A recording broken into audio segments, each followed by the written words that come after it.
9 गते 9 बजिसक्यो। अब चाहिँ हामी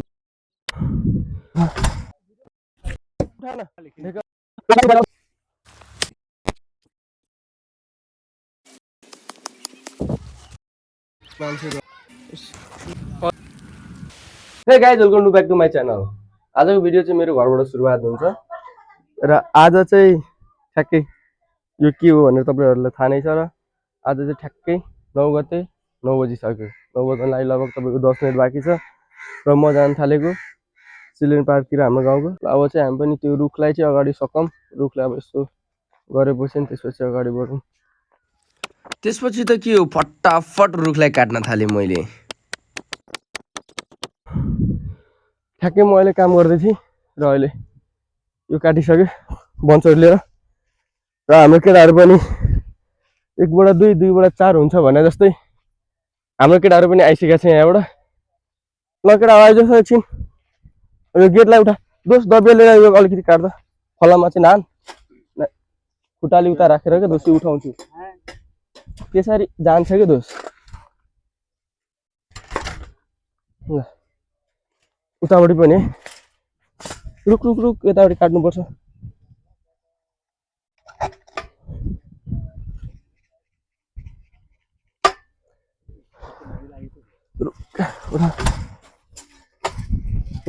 रुक रुक रुक, यो अलिक उठा उठा उतापट्टि हाल्दै। ठिक छ, अब त्यो सबै जति डाँडी काटेको छ नि हामी पनि यहाँ ल्याएर उठाएर केटाहरू यता राख्छ, सबै यतापट्टि उठाएर राख्छ। त्यसपछि के छ त, म त यो लडेको रुखको जरा ससुट काट्न थालेँ। सबै केटाहरू आफ्नो काम गर्दै थियो। त्यसपछि मैले जरा काटिसकेँ। जरा काटिसकेपछि अब केटाहरूले ल त तल राख्नु पर्यो है गाइज भनेर बोक्न लगाएर ड्याम्मै झारेँ नि मैले। त्यसपछि त के हो र, सबै हाँगा पाँगा पाङपुङ पारेर चोट चोट पारिदिने हो नि। केटाहरू सब आफ्नो काम गरेर म पनि ड्याङडुङ ड्याङडुङ आफ्नो काम लागिरहेको छु।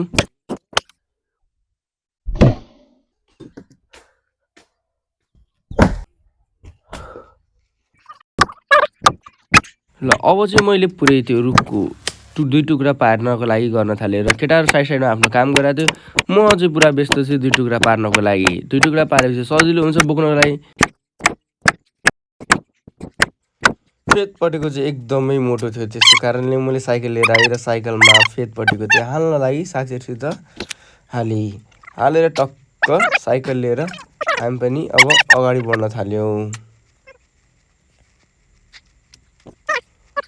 लड्छ क्या हो लड्छ जस्तो त भएको थियो अलिअलि। त्यसपछि अर्को पनि बोक्न थालेँ। यो चाहिँ हल्कै छ भनेर काँधेमा बोकिदिएको, एउटा साइकल भन्यो काँधेमा लिएर हिँडिदिएको केटाहरूसित।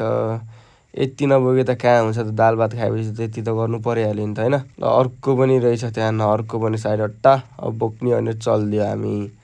केटाहरू जे होस् भात चाहिँ खाँदो रहेछ है केटाहरूले। अहिले चाहिँ म यस्तो यो गाडी चाहिँ यहाँ सफा गर्नु पऱ्यो सबै राम्रोसित। गाडी साडी यसो सफा गरेर केटाहरूले चाहिँ उता बोतल सोतल बोकिरहेछ, प्लास्टिक सास्टिक बोकिरहेछ।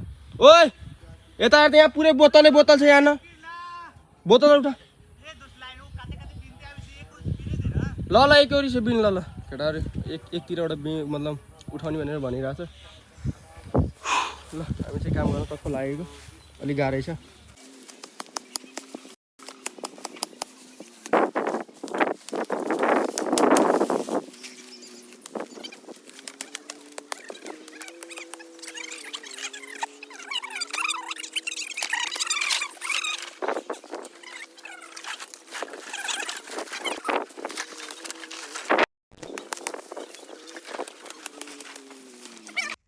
र आज मेरो साथीहरूले एकदमै मिहिनेत गरेछ कि रुखको हाँगालाई तानी तानी तानी एउटा ठाउँमा जम्मा गरेको छ। अर्कोले भने चाहिँ घाँस बोकेको छ। हाइट आज साथीहरूले चाहिँ मान्नै पर्छ, साथीहरूलाई बोलाएको आइहाल्यो। अब त्यसपछि चाहिँ हाम्रो लगभग 10:30 बजिसकेको थियो, खाना खाने बेला पनि भइसकेको थियो, एकदमै भोक लागिसकेको थियो। अब साथीहरू पनि अब कति काम लगाउने हो र अब साथीहरूलाई पनि। त्यसपछि मैले पनि केटाहरूलाई भने केटा हो तिमीहरू अब घरतिर लाग्यो है, मै नै खाजा खान लैजाने भए जाउँ होइन। केटाहरूले भने म घरमा गएर खानासाना खान्छु भन्यो। त्यसपछि ल केटाहरू तिमीहरू घरतिर लाग, म पनि घरतिर लाग्छु भनेर म पनि निस्किँदै त्यहाँबाट। आज चाहिँ लास्ट डे घाम छ र अहिले भर्खर म पनि आएँ हाम्रो चिल्ड्रेन पार्कबाट र अहिले साथीहरू भेटेको थियो अहिले कामसाम गऱ्यो चाहिँ अहिले भोक पनि लाग्यो। अब त्यो पनि घरमा काम हुन्छ नि त त्यति बेला चाहिँ अब खानसाना खा दोस्त अब घरतिर घरतर्फ पनि लाग तिम्रो पनि काम हुन्छ आफ्नो प्राइभेट लाइफ हो। त्यसपछि म पनि अहिले खानसाना खाएर त्यसपछि लगभग तपाईँको 2 घन्टापछि 1-1.5 घन्टापछि म पनि फेरि घरबाट निस्किनेवाला छु। ल हस् र धन्यवाद। र म खाना खाएर चिल्ड्रेन पार्कतिर लागेँ। हे गाइज भर्खर घरबाट आएर यसो अहिले यति काटिसकेका छौँ हामीले गर्दैछौँ अहिले यति काटिसकेका छौँ अहिले बल्ल भर्याङ बल्ल देखिरहेको छ हेरेर यस्तो घारीमा छ भर्याङ मान्छेहरू आउँछ यसो सरसफाइ गऱ्यो भने त मान्छेहरू त आउँदो रहेछ त यस्तो शीतल छ यसो बस्न पाइयो होइन धेरै कुरा। त्यसपछि धेरै टाइम पनि छैन हामीबाट र म फटाफट काम गर्न लागेँ किनभने आधीभन्दा बढी काम बाँकी छ। आधीभन्दा बढी काम बाँकी छ। त्यसपछि म फटाफट काट्न थालेँ। ल हामी अगाडि बढ्न थाल्यौँ। ओ भाइ यहाँ चोर नखाऊ त तिमीहरू बाहिर गएर खाऊ है यहाँ नखाऊ बाहिर बसेर खाऊ बरु जता सुके खाऊ यहाँ चिल्ड्रेन पार्कमा यहाँ नखाऊ त्यहाँ मान्छेहरू बस्छ यहाँ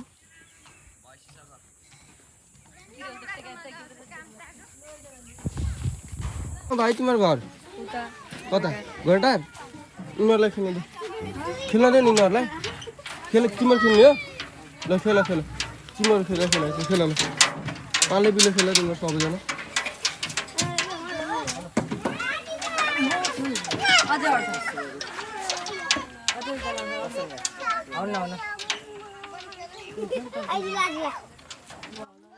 यसो फर्केर हेर्दाखेरि त आधीभन्दा बढी नै बाँकी छ। टाइम पनि सकिरहेछ आधीभन्दा बढी बाँकी छ। यहाँ चाहिँ भाइहरू एकदमै राम्रोसित खेलिरहेछ यसरी यो हेर्दाखेरि चाहिँ एकदमै खुसी पनि लाग्छ।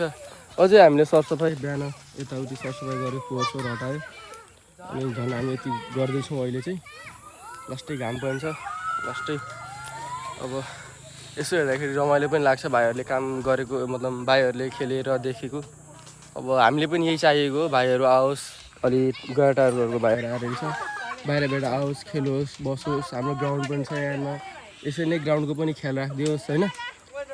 र हाम्रो यो ठुलो चौडी छ कि चौडीमा भएको अलिकति राम्रो संरक्षण गरिदिने यहाँ पनि यहाँ चाहिँ हल्का मैले यो काम गर्दाखेरि हल्का यस्तो हेर्दाखेरि यहाँ चाहिँ मैले यस्तो ढुङ्गासुङ्गा देखेँ जुन चाहिँ घारीमा एकदमै छ। यहाँ चाहिँ सर्पो बस्ने एकदमै चान्सेस हाई छ होइन र यहाँ बच्चाहरू खेल्न आउँछन् धेरै नै एकदमै बच्चाहरू खेल्न आउँछन् यहाँ झन् यहाँ सरसफाइ गरेपछि यहाँ पनि बस्लान् खेल्लान् होइन।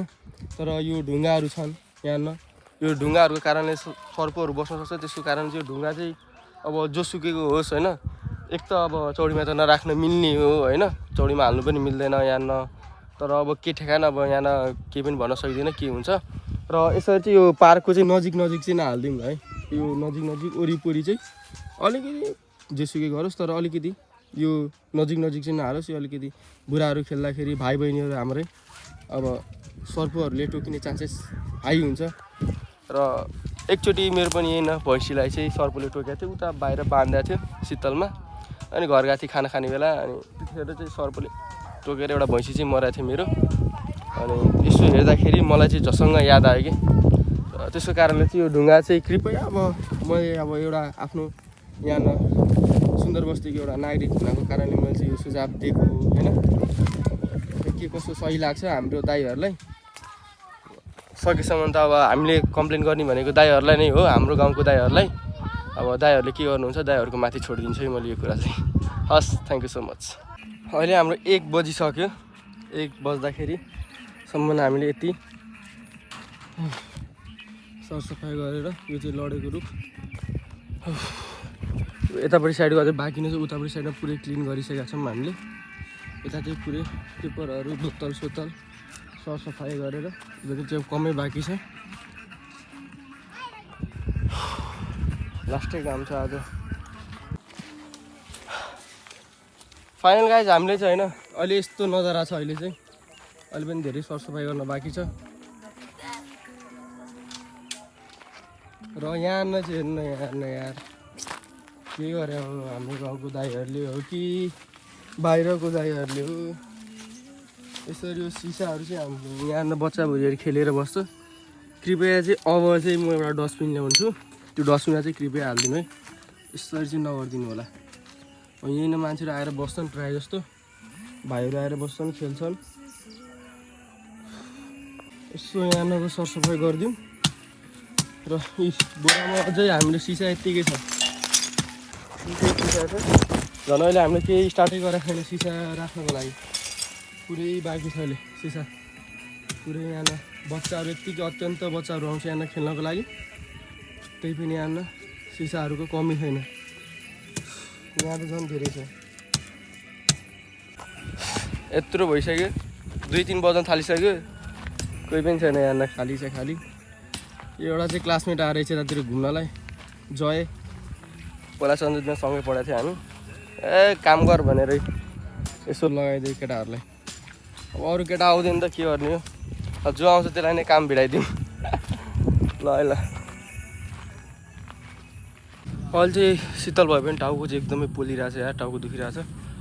र पानी पर्ला जस्तो पनि भएको छ। भर्खरै काटेर यहाँदेखि लिएर त्यहाँसम्म काटेर भ्याइसक्यो। फेरि ओसार्नु पर्ने हो त्यहाँ एक्लै काट्ने एक्लै ओसार्ने। त्यसपछि यहाँ चाहिँ सिसाहरू पुरै मैले उठाइसकेको छु। एकदमै गर्मी थियो यार, गर्मी थियो भन्दा नि अहिले चाहिँ ठिक हो। तर टाउको चाहिँ लास दुखिरहेको छ यार गाइज। अहिले चाहिँ पानी पर्न थालिसक्यो अनि आजको भ्लग चाहिँ भनौँ न यहाँबाट यस्तो छ, यस्तो भइसकेको छ। र आजको भ्लग चाहिँ यहीँ नै सकिन्छ। म अब नेक्स्ट डे यसलाई पनि अलिकति व्यवस्था गरौँला। यसलाई पनि नेक्स्ट डे व्यवस्था गरौँला।